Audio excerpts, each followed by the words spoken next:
हाय, ये है आयुर्वाणी पॉडकास्ट। मैं हूँ आरजे धुन और मेरे आज के गेस्ट हैं from Nageshwati Panchakarma centre, MD Panchakarma, doctor Sudhir Sharma Munde PG. Welcome to Ayurvani sir. नमस्ते ma'am, thank you ma'am.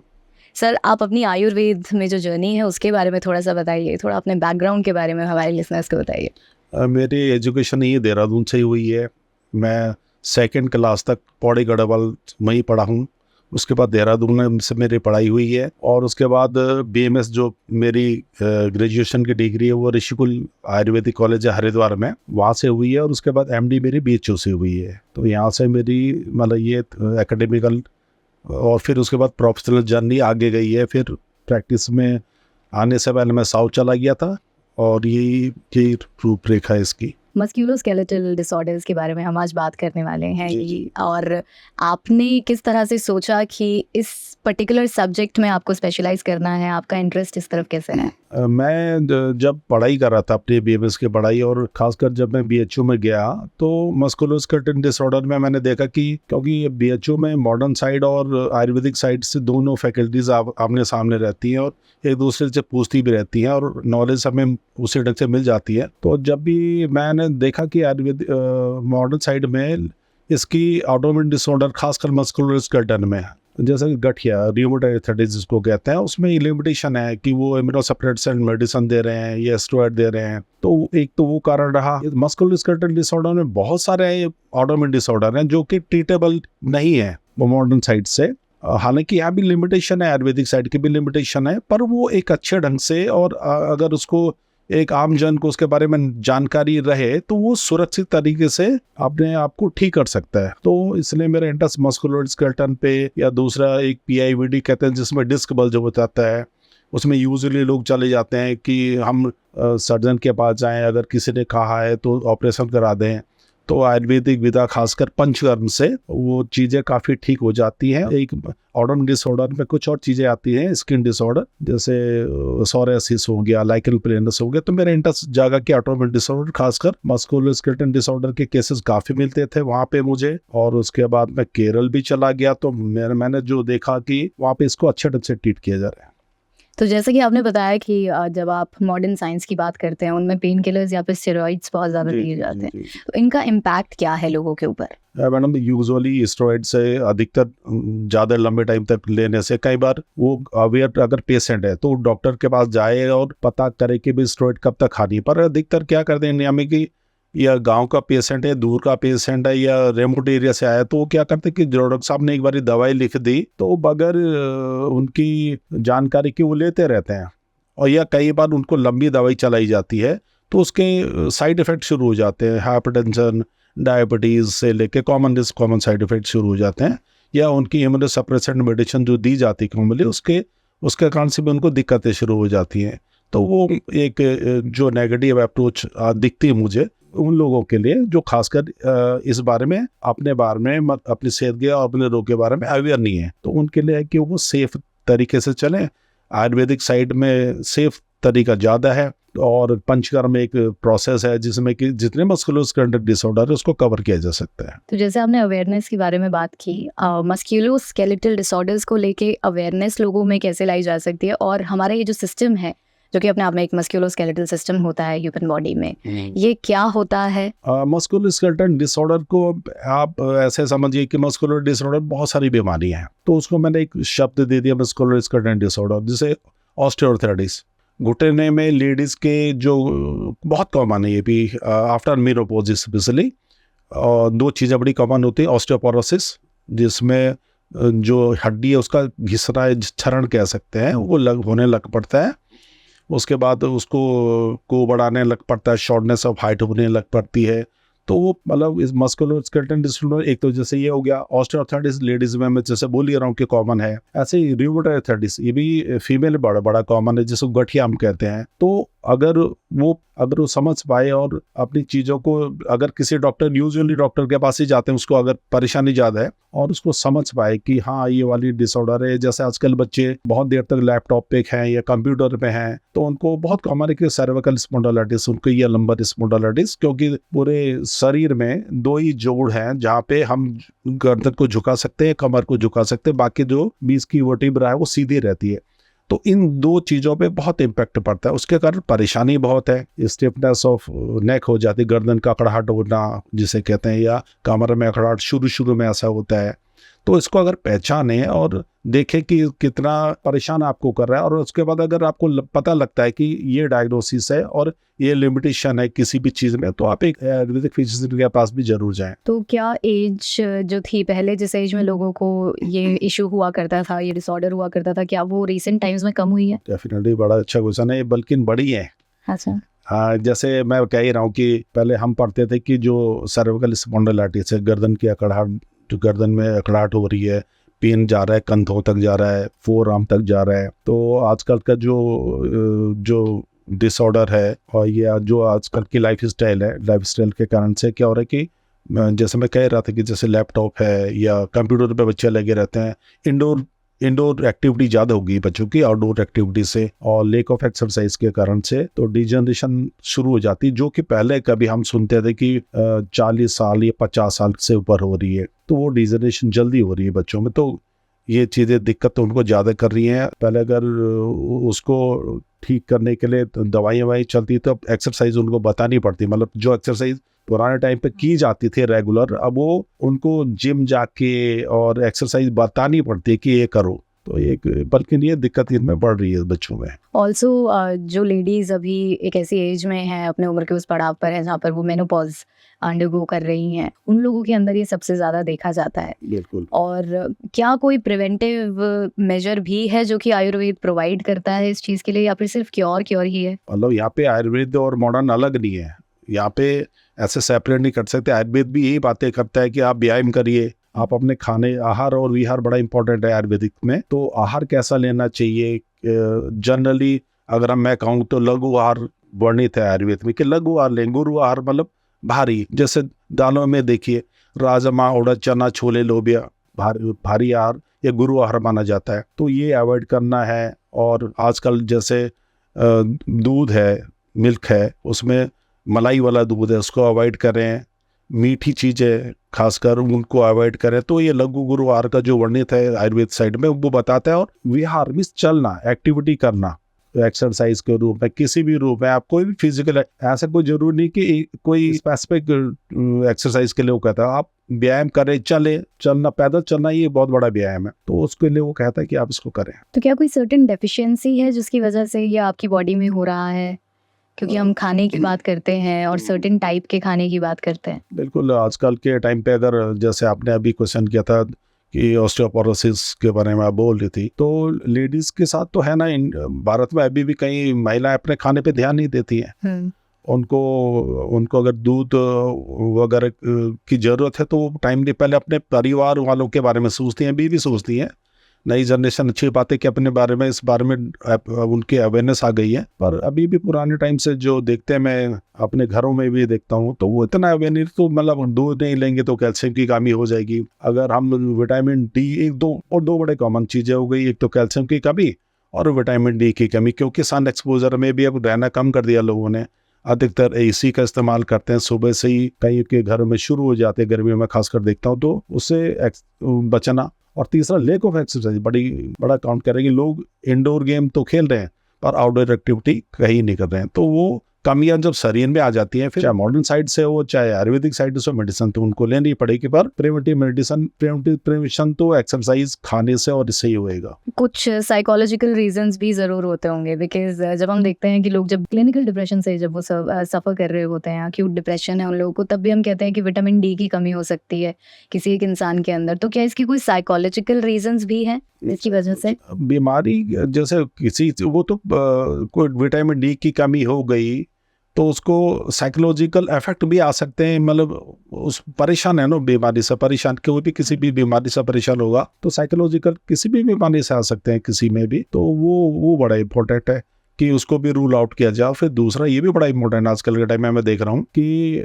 Psychological परेशानी को लोग, चाहे बुजुर्ग हो चाहे बच्चे हो, परिवार में एक टैबू बन गया कि नहीं, इसको कोई साइकोलॉजिकल डिसऑर्डर करके हमने बोलना नहीं है। अगर कोई बीमारी उत्पन्न हुई तो मैं साइकोलॉजिकल डिसऑर्डर भी हो रहा है, बहुत कॉमन है आजकल यंगस्टर में। और कोरोना के टाइम पे बहुत साइकोलॉजिकल डिसऑर्डर हुए थे, तो ये एक इस चीज़ को हटाना पड़ेगा परिवार में, बच्चों को, माँ बाप को, और बूढ़े लोगों को खासकर, कि वो परिवार में इसको एक फिजिकल बीमारी की तरह लें और जरूर अप्रोच करें साइकियाट्रिस्ट को या साइकोलॉजिस्ट को। तो बीमारियों से कंसर्न है, हर एक बीमारी से साइकोलॉजिकली कंसर्न बन जाता है। बट साइकोलॉजिकल प्रॉब्लम का किसी भी मस्कुलोस्केलेटल डिसऑर्डर से डायरेक्ट संबंध, कोई डायरेक्ट संबंध नहीं। मस्कुलोस्केलेटल डिसऑर्डर परेशान करते हैं, जैसे गठिया, रूमेटॉइड आर्थराइटिस है, बहुत परेशान करता है, तो उससे मेंटली वीक होने लग पड़ते हैं, पेशेंट परेशान हो जाता है, तो क्योंकि बड़ा पेनफुल फेज होता है उनका, तो उससे दिक्कतें आती हैं उनके, पर डायरेक्ट कोई रिलेशन है नहीं। बट इस केस में थेरेपी आपकी हेल्प जरूर कर सकती है। थेरेपीज हेल्प कर देती है, थेरेपीज हेल्प करते थे काफी। जैसे मैं अभी इसको बार बार कह रहा हूँ, रूमेटॉइड आर्थराइटिस या ऑस्टियोआर्थराइटिस में, जैसे मैं बता ही रहा था कि ऑस्टियोआर्थराइटिस जैसे गर्दन की जो स्पॉन्डिलाइटिस, वो ऑस्टियोआर्थराइटिस मींस डिजेनरेट प्रोसेस हो गई है। तो अगर वो हो गई है तो आप उसको घर में भी ट्रीट कर सकते हो। अगर गर्दन में अकड़ाहट है और आपको समझ आ रहा है कि आप एक रेत लेके और उसमें उड़द की दाल घर में पड़ी रहती है, उसको पीस के, है ना, कुलत की दाल उसको पीस के और आप गर्दन पे सिकाई देंगे तो उससे काफ़ी रिलीफ हो जाता है। रिलीफ का कारण है कि नर्व को वो ताकत दे देता है, मसल्स को ताकत देता है, और साथ में सिकाई के कारण से मायो रिलैक्सेंट की तरह काम करता है। तो वो घर में ही वो शुरुआत की जा सकती है। बट अलग अलग तरह का दर्द है और उसको ट्रीट करने के लिए अलग अलग लोग हैं, तो किस केस में आप कहेंगे कि फिजियोथेरेपी के लिए एक इंसान को जाना चाहिए, किस केस में क्योंकि हड्डियों की इशू है या फिर आपकी मसल्स का इशू है तो आपको किसी कायरोप्रैक्टर के पास जाना चाहिए? तो इस तरह से डिफरेंशिएट कैसे कर सकते हैं लोग? जैसे पहले जब पेशेंट कोई भी बीमार पड़ता है थोड़े टाइम, तो वो अगर अवेयर पेशेंट है तो डॉक्टर के पास डेफिनेटली जाएगा। और अगर उसको इतना पता है कि मेरे को किस डॉक्टर पे अप्रोच करनी है, तो अप्रोच के बाद डॉक्टर उसके डायग्नोसिस बता के बना देते हैं कि ये तुम्हारी बीमारी हो सकती है। अब उसको यहाँ पे डिसाइड करना है कि वो डॉक्टर से क्वेश्चन करे कि मैं इन दवाइयों से कैसे ठीक होऊंगा। तो डॉक्टर भी समझा देते हैं हर एक थेरेपी की, ये हर एक उसकी एलोपैथी, आयुर्वेदिक, होम्योपैथिक, किसी की भी लिमिटेशन होती है। वो अगर पेशेंट क्वेश्चन करेगा तो पूछेगा, तो फिर एक सेकंड ओपिनियन लोग आयुर्वेदिक साइड से, होम्योपैथिक साइड से ले सकते हैं। मेरा मतलब है डायग्नोसिस पहले उनको उसके लिए जाना पड़ेगा। अगर उनको समझ नहीं आ रहा है, डॉक्टर को जरूर अप्रोच करें, उसके बाद डिसाइड करें कि कहाँ उनको जाना है। तो आपको क्या स्कोप दिखाई देता है सबसे पहले तो आयुर्वेदिक मेडिसिन में in relation to musculoskeletal disorder? आगे कितना ये लोगों को हेल्प कर सकता है? क्या नई एडवांसमेंट्स आ रही हैं आयुर्वेद में इस पर्टिकुलर डिसऑर्डर को लेकर? मस्कुलोस्केलेटल डिसऑर्डर पे अगर आयुर्वेदिक की बात करूँ तो पंचकर्म विधा एक होती है, जिसमें कि बहुत सारे प्रोसेस होते हैं और बहुत सिंपल प्रोसेस होते हैं। जैसे मस्कुलोस्केलेटल डिसऑर्डर में, जैसा भी मैं कुलत और उसकी उड़द की दाल की बात ही कर रहा था, ऐसे एक पोटली बना के उसको सिकाई देने के तरीके बता दिए जाते हैं कि आप इसको ऐसे सिकाई करें। कई रिमोट से आते हैं, तो हम नहीं कहते कि आप पंचकर्म सेंटर में ही आके सब करो, उनको बताया जा सकता है कि आप इस चीज़ को ऐसे इस्तेमाल करो। एरंड के पत्ते, नीलगुंडी के पत्ते जगह जगह हैं, पहाड़ों में या देहरादून में या अगल बगल में सिटीज़ में तो हैं, तो उनको बताया जा सकता है कि भाई इस दवाई का, इस घर की चीज़ का ऐसा ऐसा इस्तेमाल किया जा सकता है। और अगर बहुत परेशान है तो वो पंचकर्म थेरेपी मस्कुलोस्केलेटल डिसऑर्डर में काफ़ी इफेक्टिव रहती है। एक सेशन में ही काफी आराम आने लग पड़ता है। जैसे किसी को ख्याई है तो धान्य अम्ल धारा एक के लिए पैटर्न है जिसको बाद में एडेप्ट किया सभी ने, तो वो अगर उसको पौर करते हैं तो उसका दर्द उसी समय काफी उसको रिलीफ लगने लग पड़ता है। तो पंचकर्म एक अच्छी अप्रोच है। चाहे हम ऑस्टियोआर्थराइटिस की बात करें तो उसमें हम लोग क्या करते हैं कि जानुबस्ती एक डिमार्केशन कर देते हैं आटे का और उड़द की पिस्टी का, और उसमें ऑयल पौर करके रखते हैं, और तो उससे काफ़ी रिलीफ उनको लगने लग पड़ता है। ये ऐसे ही डिस्क बल्ज में जहाँ डिस्क खिसक जाता है, और बहुत कॉमन है, लेडीज के साथ बड़ा कॉमन है कि आफ्टर प्रेगनेंसी कमर का दर्द बना रहता है, तो वो अधिकतर चांस होते हैं। उसके बाद यूजुअली अगर उन्होंने आराम नहीं किया है, उन्होंने रेस्ट नहीं लिया है, तो वो तब्दील हो जाता है डिस्क बल्ज में। और वहाँ पे जो आयुर्वेदिक थेरेपी है, कटी वस्ती खत्म, कमर पे डिमार्केशन बना के ऑयल पौर करना, या वस्ती एनिमा जो एक मतलब थ्रू रेक्टम पुश करते हैं, तो उसे क्या वो कंटेंट खींच के बाहर आते हैं। तो जो स्पाइनल कॉर्ड मतलब जो रीढ़ की हड्डी है, उसके अंदर एक गूदा है जिसको न्यूक्लियस पल्पोसस कहते हैं, जिसमें नब्ज आ जा रही हैं। तो वो असल में वो मौका देता है उसको कि वो अपने जगह से उस नर्व को जो कंप्रेस की हुई है, जिसको डिस्क बल्ज कर रहे हैं, उसको छोड़ दे, तो वो छूटेगी तो उसको रिलीफ महसूस होगा। तो ये कुछ प्रोसेस हैं जो बड़े इफेक्टिव है, खासकर पंचगढ़ में। और आजकल का जैसा बहाल है, बहुत ज़्यादा टेक्नोलॉजी से लोग जुड़े हुए हैं, अब इस चीज़ को बदला नहीं जा सकता, लेकिन क्या मेजर्स है लोगों के लिए कि वो किसी भी मस्कुलोस्केलेटल डिसऑर्डर से खुद को बचा पाएं इस पूरे लाइफस्टाइल को जीते हुए? घर का बना हुआ खाना खाएं, अपना जो नॉर्मल रूटीन में जो दाल चावल सब्जी रोटी ये जो रूटीन में खाते हैं उसको लें, वो फल में विटामिन्स हैं उनको लगातार लेते रहें, और एक्सरसाइज, ये खाने का तरीका ऐसा रखें, बहुत ज़्यादा फैट और कार्बोहाइड्रेट पहले लोग लेते थे क्योंकि मेहनत बहुत करते थे पहले के टाइम पे। जो पहले की जनरेशन अगर आप देखेंगे, मैं अपने फादर को देखता हूँ, इतना काम करते थे वो।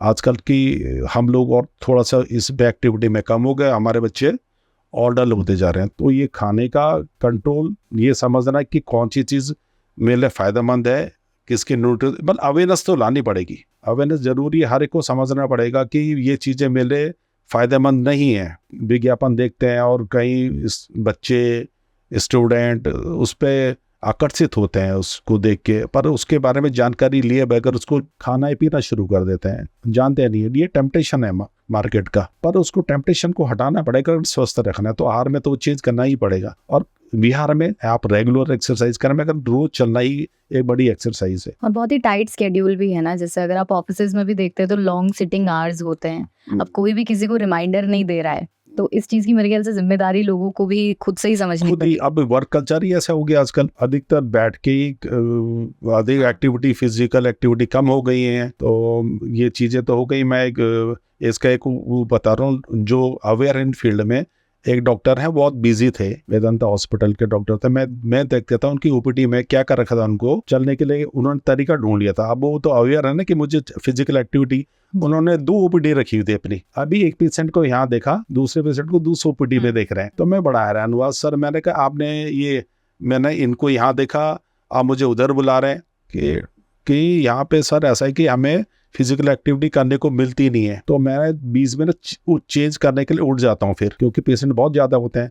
तो ये मैं एक एग्जांपल दे रहा था, जो उन्होंने मॉडिफिकेशन किया, वही मॉडिफिकेशन कैसे भी हर जन को, हर एक व्यक्ति को करना चाहिए, तब जाके बढ़िया रहेगा उसके लिए। क्रिएटिविटी चाहिए, सोचना अपने बारे में खुद ही पड़ेगा। डॉक्टर तो हेल्प करेंगे, पर आप देखिए कि कैसे अपने आप को ठीक कर सकते हैं। तो कोई ऐसी जड़ी बूटियां जो कि आप लोगों को रेकमेंड करना चाहेंगे इस डिसऑर्डर के लिए? जो नॉर्मली जो आयुर्वेदिक साइड में है, वो शल्य की एक अच्छा पेन किलर है और दर्द निवारक दवा है, जो सूत को, मतलब स्वेलिंग को भी कम कर देता है। सूंठी, जो अदरक से सूखा पार्ट जो जब सूख जाता है उसको सूंठ कहते हैं, सूंठी, उसको उबाल के आप ले सकते हैं। बाकी गूगल हैं तो इनको, और कई योगराज गूगल, महायोगराज गूगल, इनके बारे में अगर जानकारी नहीं है, अगर आप अपने आप से भी ले लें तो कोई दिक्कत नहीं है, कोई साइड इफेक्ट नहीं इसका। तो योगराज गूगल, महायोगराज गूगल, केशोर गूगल, तो इनको लिया जा सकता है। जी, बहुत ही अच्छा सेशन रहा सर आपके साथ। लास्ट में अगर आप कोई मैसेज देना चाहते हैं इस तरह के इनिशिएटिव के लिए, जहाँ पे हम लोगों को एजुकेट कर रहे हैं, अवेयर कर रहे हैं इस तरह के डिसऑर्डर्स को लेकर, तो अपने खाने पीने का जरूर अपने बारे में सोचें, और खाने पीने का अगर तरीका बदलें, और उसमें अगर किसी की राय लेनी है, ये डॉक्टर की राय लेनी है, आप तो न्यूट्रिशनिस्ट भी हैं, राय लेनी, तो उस राय को आप बनाए रखें, और चलना फिरना अपना रेगुलर रखें, और एक आदत बनाए चलने की, और खाना जितना लघु और हल्का खाना खाए उतना बढ़िया रहेगा उनके लिए। Thank you so much sir. Thank you.